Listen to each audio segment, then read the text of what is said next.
Hello gang, this is it, man. My most successful video probably ever is my 7-day itinerary in the BVI. And the fact is every week it's the most watched video on my channel. It's crazy. But the problem is a lot of that information I gave you 4 years ago is way outdated. So we got a lot more information, a lot more video to show you. This, I guarantee you, is the ultimate 7-day BVI charter itinerary.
All right, I'm equipped. I've got my iPad that shows all of the routes there in the BVI. I've got my laptop here reminding me of what to say because there's way too much of it. I've got my phone just in case I need that or unless my wife calls because she's running to get me some food, and my iced tea.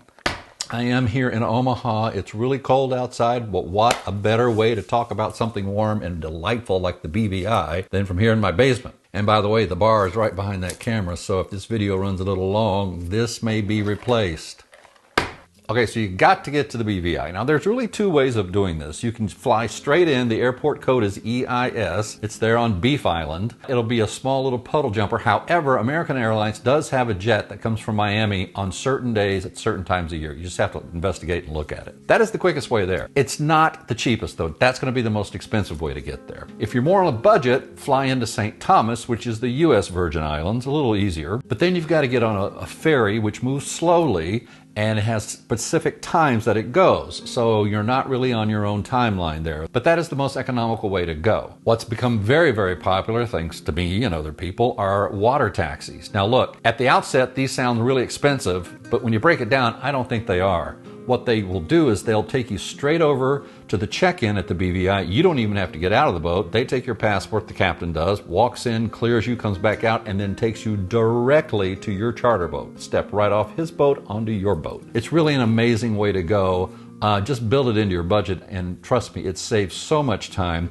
Going through St. Thomas and taking a ferry can take up to 3 to 4 hours. Doing this takes about 45 minutes. All right, so you got to your charter. A lot of people do the sleep aboard the first night. What's a sleep aboard? That means that you rent the boat the night you're there. You don't actually leave. Kind of the same price as a hotel. This enables you to just relax a little bit. If you're going to go provision yourself and go to the grocery store, you can do it that evening. Or if you've had the provisions delivered, that's fantastic. And now you just walk down to Peg Legs, which is a wonderful place on the beach. 2024!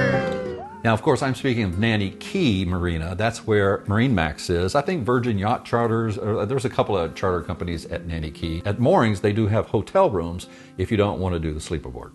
All right, so here we go. The question is, on your itinerary, are you going to go clockwise around Tortola to all these beautiful islands? Or are you going to go counterclockwise around? It's one or the other. If you mix it up, you're wasting a lot of time and you don't want to do this. In my very popular itinerary video, I went counterclockwise. I am going clockwise in this one. I think this is a better itinerary, and I think it just pays off a little bit better as your week carries on. So you can mix it up and do whatever you want. Day one, we are going to Norman Island and the Willy-T, otherwise known as the Willie Thornton, where we all know you just eat, drink, and jump. Very short distance, as you can see here. It doesn't take very long at all. Now, you're going to pass up the Indians. It's a 3-4 tiny little island things that you can snorkel in. The snorkeling is amazing there. There are about 5 or 6 first come, first served mooring balls. Generally, people only stay on them about an hour. So if you're patient, you can probably pick one up and then go snorkel, get on it, and leave.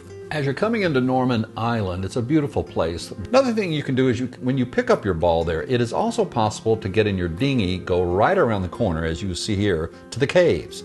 Right around Treasure Point to the caves. There are a lot of great caves, amazing snorkeling, and those are easy to get to with your dinghy from a mooring ball at Norman Island. Okay, of course, you're going to the thewillyt. Look, this thing is what it looks like. It's a floating bar. In the afternoons, it can get crowded and a lot of fun. It's a little crowded. It is a Friday afternoon, so. And it's more family-oriented in the afternoon, just to let you know. And what do? You drink, you eat, and you jump. I've said this over and over again. We're jumping.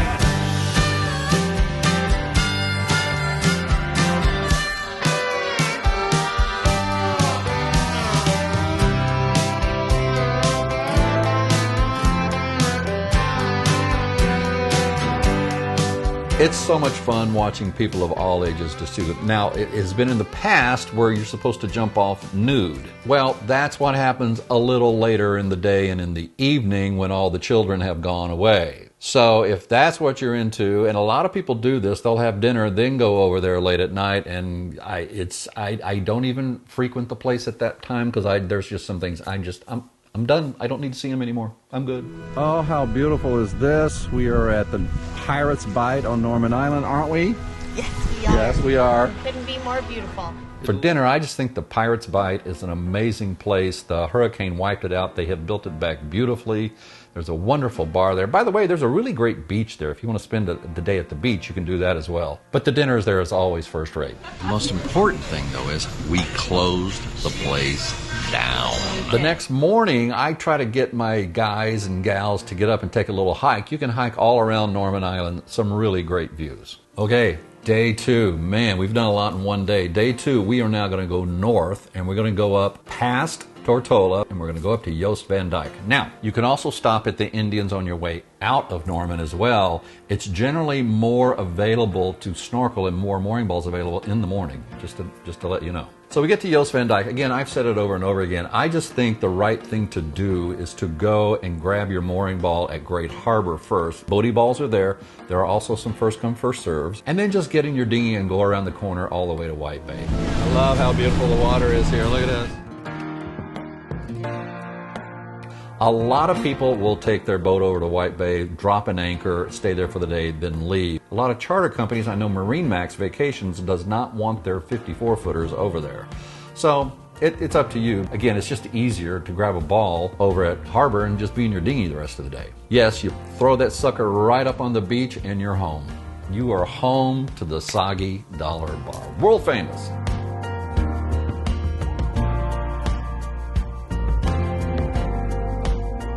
It's where the painkiller was invented, man. How many painkillers have you had today? I think 4. You got to have like 8 of them or something like that. And again, you can just pick any chair you want. The chairs are free. Just buy a drink from the establishment. You're good. Most people hang out right there in front of the Soggy Dollar Bar all day long. There's a Soggy Dollar webcam, which is on 24 hours. Webcam's right there. I suggest you call your friends and family. Tell them when you're there. They can pull it up and you can wave at each other. Call somebody at home, tell them to look. Yes. I love that part of it. Hendo's Hideout, as I've said before, is amazing food. A great place to sit. If you want to sit down and have a proper lunch, that's a great place. But there are many other places down the way and down the beach where you can pop in and make your own drink. Lots of great places down that beach, so don't feel like you just got to hang at the Soggy Dollar. It's an amazing day. Now look, if you're on a 10-day itinerary, I've heard a lot of people say they love staying there for 2 days because there are a lot of restaurants over in Great Harbor, including Foxy's, that you can go to. And so it might be a 2-day experience. Bye, Soggy Dollar. We love you. So when you're done at the end of the day, you're going to go back over to the boat. And of course, if you've never been to the BVI, you do need to go to Foxy's. It's really a once-in-a-lifetime experience. The ambiance is what you're there for. Barbecue night is Friday, Saturday, so here we are. And the drinks, and of course, the dancing.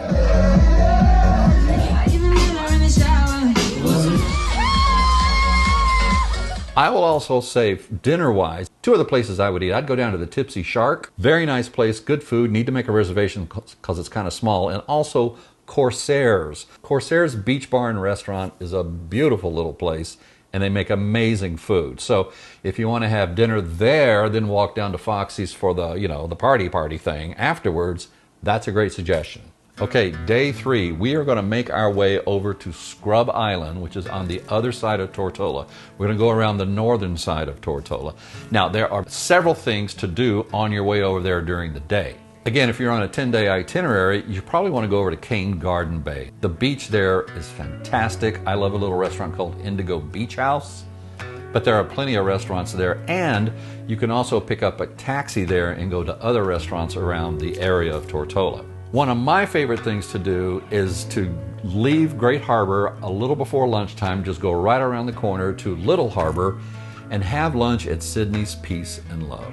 It was founded by a gentleman named Sidney, who's no longer with us, but it is ran by his daughter Valentine and her son. This is just a mom and pop place. There's no bartender. You go behind the bar and make it yourself. It's the honor system. Remember that, kids? You just write down what you made and, you know, they'll put it on the tab at the end of the day. It's a must to go wading in the water and going over to the gift shop. It's a great gift shop. You can also just pull up a chair right there in the water. There's some little sharks floating around there. Just have a cigar and sit in that water, trust me. The food is, you know, it's bar food, it's lobster, it's hamburgers, but who cares, man? It's all good. It's made by Valentine herself, and it's Sydney's Peace and Love. And that harbor, Little Harbor, is very protected. It's empty most of the time. Also a great place to spend the night. But on our itinerary, we're just going to have lunch and hang out there. Then we're going to leave. They're going to make our way all the way up to Scrub Island. On the way, you can also stop at Monkey Point, which is on Guana Island. A lot of great snorkeling here. The pelicans will dive down into the water right in front of you. It's crazy, but it's a great place to stop. A couple of first come, first served balls there. Then we make our way around. We go past Marina Key and into Scrub Island. Now you have several choices here. Marina Key is kind of managed, and not really owned, but managed by Scrub Island now. So if you pick up a ball at Marina Key, you can get in your dinghy and go over to Scrub Island and enjoy some of the amenities over there. If you take a slip at Scrub Island, you are then entitled to the swim-up bar, the pool. So here I am at Scrub Island, and I have found wandering hillbilly friends. Yeah! It's kind of nice to just dock so you can just step right off and you're not always on a ball every night. But either way works. And also there's a restaurant over at Marina Key which works. And so you can take their shuttle over there, or you can just take your dinghy over there. All right, day 4. Time to make the trek to Anegada Island, or as I like to call it, heaven on earth. This, you know, unlike the other islands, all the other islands are hilly, a lot of mountains and stuff. Anegada's flat as a pancake. When you're taking off, you cannot see the island for a while. You're out in the middle of the ocean, like, where am I going? Just follow your GPS, you're fine. Barely see Anegada right there. And when you get there, there is a specific way to go in. I had a follower say, well, I didn't do that, and I decided to go around the island over to Calrick Beach in my charter. That did not end up well because he ended up on a reef. The whole place is surrounded by a reef. So there's only one way to get in there and only one place to go. Don't freelance and do anything else. Go right in that way. They have bogey balls there as well as first come. You can also anchor there. There's a lot of good holding sand there. Now, as you walk through town, you're generally going to walk through Potters because that's the kind of way to get to the scooters and the mokies and all the transportation. As you do, you want to put in your reservation for dinner.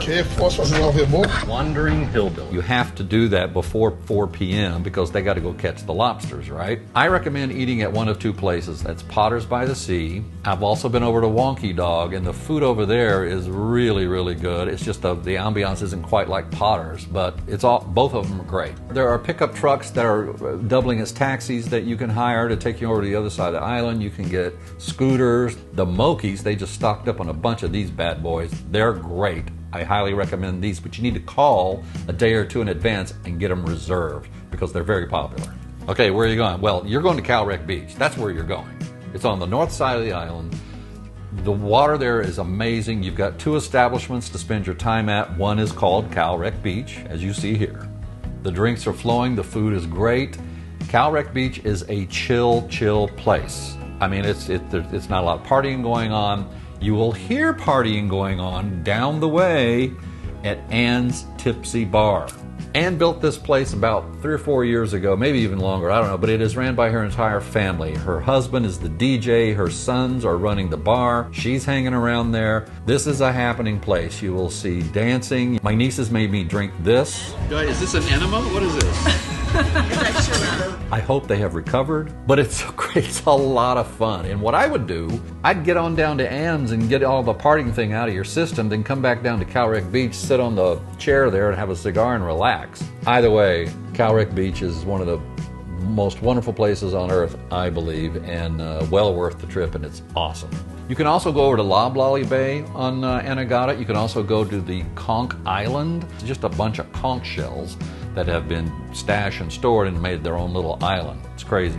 By the way, tons of pink flamingos. It is a pink flamingo preserve. Not many people know that. If you do go to Potter's, it's fun. There's the master right here at work.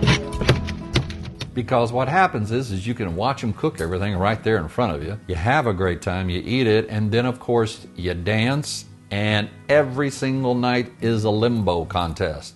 Loosen up, people. Time to break your back in the name of good, clean fun.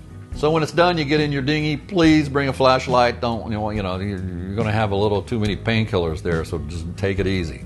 Okay, now we're going to go back south, and we're going to go to the North Sound. Now, this is day 5, but we're going to spend 2 days in the North Sound because there's so much to do here. The North Sound is a beautiful, beautiful little bay. It's very well protected, and we're going to grab us a ball in front of Sabarock or the Bitterendyachtclub. Now, there is an option. Oil Nut Bay, which I have promoted many times, is just around the corner from Sabarock. It is a 5+ star resort. It's mostly homes. They have this amazing pool, amazing restaurant, swim-up bar, water sports, snorkeling. It's just an amazingly beautiful area because it's a 5+ star resort. Not just anybody can go over there. There are some boaty balls that you can pick up there, or you can pay for a slip. To get over to the fun stuff, for a day pass, it's $200 a person. So not cheap, but it's also a really kind of a one-time experience, I think. What a view. Wow. You can even spend the night there on a ball or a slip and have dinner at the restaurant right next to the marina there. Or do the day pass, go back to your boat, pick up, get off your ball, and come back around the corner to Sabarock and Bitterendyachtclub. Like I said, that's not for everybody, so if you don't want to do that, just pass it right on up, go into the North Sound, grab a ball at Sabarock or Bitterendyachtclub, and spend the rest of your day there. I truly love going over to the Bitterendyachtclub. They have this pirate boat bar thing with amazing drinks. This is delicious. Isn't that nice? Yeah. Really great. The beach there is fabulous. It's shallow, it's calm. You can take a slip there as well, which is easy to do. They have an exceptional marina there with some great people operating it. To me, the rest of the day in that area is you just swim off the back of your boat. Just relax, play your music, just make it a relaxing day. Remember, in Anegada, you worked your butt off all day long, driving mokies and doing all kinds of stuff. This will be a nice, relaxing day just to hang out on the back end of your boat in 2 beautiful restaurants.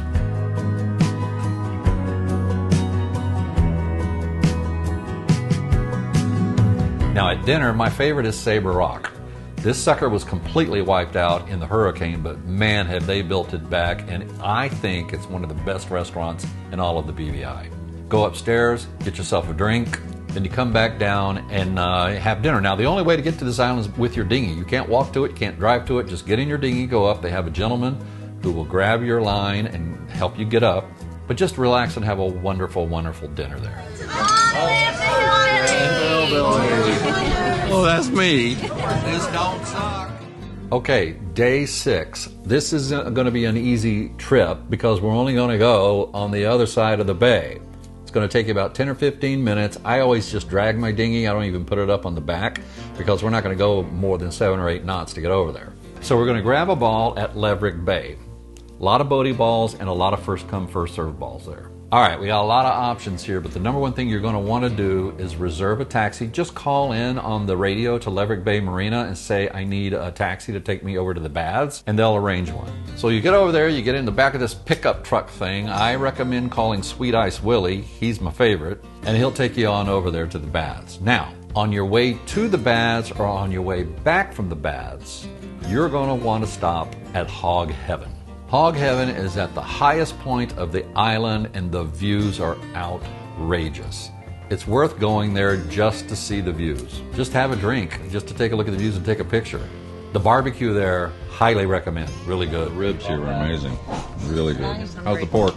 Pork's really good. Pulled pork? Good. good. All good. All right, so we're going to make our way all the way back down to the baths. We're going to go past the Spanish town to the baths. Now, what are the baths? As I explained and you've seen in all of my videos, it's just kind of a series and network of caves that have water running through them all the time. And they've built ladders and ropes and stuff in order for you to go through it. Now, in recent years, they've decided you can only go in one direction. So you're going to get yourself a ticket. It is a national park, so you're going to get yourself a ticket up at the top there.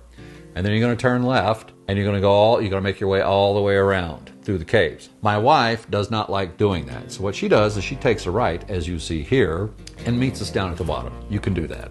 So I highly recommend water shoes here because there are some rocks in the water here, so that helps. I also highly recommend stretching before you go through here because if you're not in good shape and you're a little bit older, you're going to have trouble getting through some of this stuff. Pretty cool. But it truly is some of the most breathtaking views. I don't know, you feel like you're in the Raiders of the Lost Ark or something like that in some of these places. And especially in the main dome room, I don't even know what to call it, but it's just magical. And you just want to sit down in the water and just soak it up. If you're adventurous, you can wind through some rocks and end up jumping off the rocks. We did that with my kids.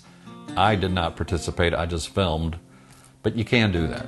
When you finally come out of the caves, you're going to be at a beautiful beach and you're going to be at Poor Man's Bar. This is a great place to have a drink. They have some hamburgers and stuff like that. Warning, cash only. This is the one and only place I'm going to tell you, you got to bring cash. Everywhere else in the BVI, you can use your credit card. Visa, not American Express. They don't like that. But here, you got to have cash. Now, of course, you don't have to come into the baths that way. You can also pull your charter boat right up to the baths and grab a first come, first served mooring ball and stay there for the day. But then you have to take your dinghy in to a certain point, tie your dinghy up to the swim line, and then you have to swim in the rest of the way. So A, you have to be agile and be confident in yourself enough to be able to do that. So younger folks generally do that. And B, you got to have a lot of waterproof stuff because if you're taking your phone and stuff, you just need to have it all bundled up together. I'm just past the age where I'm going to swim in, and I'd rather just get in a taxi and take my way over there. Okay, now we're headed back to the boat. It's the end of the day. We've had an amazing day. We're going to stop at Hog Heaven on the way back if we didn't stop in the morning. When we get back to Leverett Bay, now we have a decision to make on dinner. At Leverett Bay on Friday nights, they have a barbecue feast. I like it, I enjoy it, but there are more options. There is the North Sound Bistro. This is a fairly new restaurant, but we checked it out last time we were there, and I really liked it a lot. Another thing you can do is take a taxi and go over to Sugar Cane. Sugar Cane is a wonderful restaurant as well. What I like to do, and it's a lot of traveling in one day in a taxi, okay? Just let you know, but I just can't pass up Coco Maya. I just can't. I do believe it is the best restaurant in the British Virgin Islands. Hard to capture on camera how nice this place is, like really, really nice. You walk in there and it's kind of like tapas food, you know, little bites, but then some big things as well. But the vibe there is just, I can't describe it. It's chill. It's bougie. Yeah, I mean, it feels like a big city restaurant, but one that has been plopped right down on the sand right next to the water. There are swings that you can sit on at the bar. You can smoke a cigar out there, which is one of the reasons why I love the place. There's always a DJ so you can dance. I just love me some Coco Maya, and I think it is a must when you go to the BVI, if you're a foodie. You've noticed I've been going to restaurants every night and not actually eating on the boat. You don't have to do that. You can provision to have dinner on the boat. Obviously, it's cheaper if you do that. I just feel like when I provision for breakfast and some snacks in the afternoon. I want to devour the flavors of the island when I'm there, so I just go to all these restaurants because I really just love doing that. But, you know, how you handle it is up to you. All right, we're at day 7. Oh, how disappointing. Now we're going to take it easy and go to Cooper Island. Cooper Island is, well, I'm acting this way at all these islands. They're just all great. Cooper Island is wonderful. Get yourself a mooring ball. There's a wonderful place to snorkel. Also, if you get some balls closer to the island, you'll see a lot of turtles floating around, so that's another place just to hang out the back of the boat all day long. But go into Cooper Island because on the beach, in the water, they have these little tables set up where you can wade into the water, put your drink on the table, and just relax. We love doing it. So we stay there for a while, we go back to the boat, relax a little bit more, try to start to get ready to leave, which is the next day, unfortunately. Kind of get that all together and ready to go. Then, of course, we're going to dinghy back into dinner at Cooper Island. They have 2 seatings, so you got to make a reservation. Most of these places, you need reservations for dinner, by the way. So call a day or 2 in advance if you can. Cooper Island is chill. The food is wonderful. Then when you're done, you're going to stroll right down to my favorite rum bar in all the world. And that's where you have a glass of rum and you look at each other and tell each other how much you love each other because you just had the most amazing week of your life. Love you all so much. The next day you got to get up and go back over to Tortola. Luckily, you're going to get there within an hour, right? So if you've got to pick up early by your water taxi, you can make that. If you've got a ferry leaving at noon or 1 o'clock, you can make that. I always recommend if you're flying out of St. Thomas that day, make sure your flight is not any earlier than 1:30 or 2 p.m. because the St. Thomas airport is difficult to get through. It takes 2.5 to 3 hours some days, so be prepared for that. Okay, there you go. That's the ultimate 7-day itinerary with a few extra days thrown in if you want a 10-day. Look, these are my islands, man. People who live there, don't be offended. You know me. I believe these are my islands. Look, I bled there. You know that. You know what I mean. I believe I belong there, and that's why I'm going to keep going back there, and that's why I'm going to keep doing these videos. We've got some exciting things planned for me and Wandering Hillbilly and what have you, so just stick around. I've got other charter companies kind of wooing me to go here and there, so I'm going to maybe go float around other parts of the world here this coming year. But I'm always going to come back to the BVI. Always. The flotilla, the Hillbilly Flotilla, I'd like to say, is in October 17th through 25. This is year 2025. We're going to try to do another one in March of 26 and hopefully end up doing 2 flotillas a year. How fun would that be? MarineMax has really helped out, as you know, over the years with me. So we're still partners and we love doing business together. Hey, I love each and every one of you. Please make comments and ask more questions. If something I've said made you think, well, what about this? What about that? Ask me questions in the comments, and then I'll make another video shortly answering all your questions. Thank you so much for watching. I'll see you in the BVI.